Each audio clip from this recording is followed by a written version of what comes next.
gouvernement sud-soudanais est sous le coup d'une procédure judiciaire intentée par la Cour de justice d'Afrique de l'Est. Le 16 avril 2024, le tribunal régional a donné un délai de 45 jours à l'exécutif sud-soudanais pour répondre à des accusations de détention illégale de l'ancien maire de la ville de Juba, Callisto Lado. Le gouvernement du Soudan du Sud s'est dit prêt à répondre à l'injonction de la Cour est-africaine au cours des 21 prochains jours. Les avocats de Callisto Lado ont fait valoir que sa santé s'est fortement détériorée depuis son arrestation le 30 mars 2024.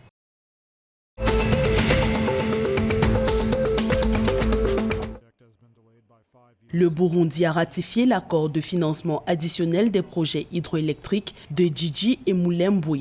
Les projets de 372 millions de dollars visent à améliorer la production d'électricité au Burundi. Avec la capacité installée combinée des deux centrales estimée à 48 MW, la capacité nationale de production d'électricité installée actuellement de 39 MW pourrait croître de 50%. Les deux centrales hydroélectriques sont distantes d'environ 3,75 km et constituent les projets énergétiques les plus prometteurs du pays. La construction des deux installations de production d'électricité devrait être achevée le 31 décembre 2025.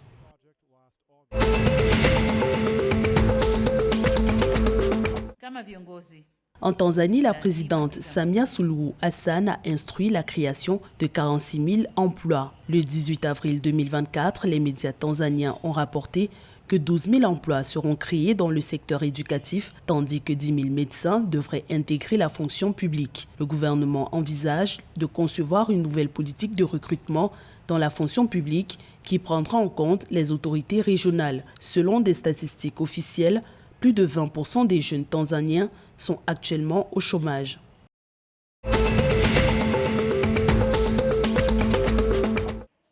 Le nombre de districts inscrits en zone endémique de malaria s'est réduit à 12 en 2023 en Ouganda. Dans le pays, 70 localités sont sorties des zones particulièrement touchées par le paludisme. Le ministère ougandais de la Santé publique a déclaré que des mesures vigoureuses ont conduit à la réduction des cas de contamination de 58% à 30%. Par ailleurs, le pays est passé de 20 à 40 décès hebdomadaires à 16 décès par semaine des suites des complications du paludisme.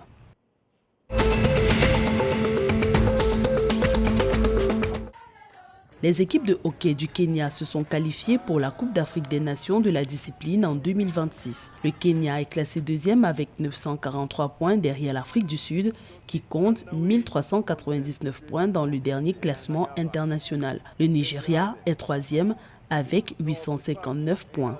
Lors de la Coupe d'Afrique des Nations 2022 qui s'est déroulée au stade de hockey Theodosia Oko au Ghana, l'équipe masculine du Kenya a terminé 4e derrière le Nigeria, l'Égypte et l'Afrique du Sud vainqueurs. L'équipe féminine s'est classée 3e derrière le Ghana et l'Afrique du Sud championne.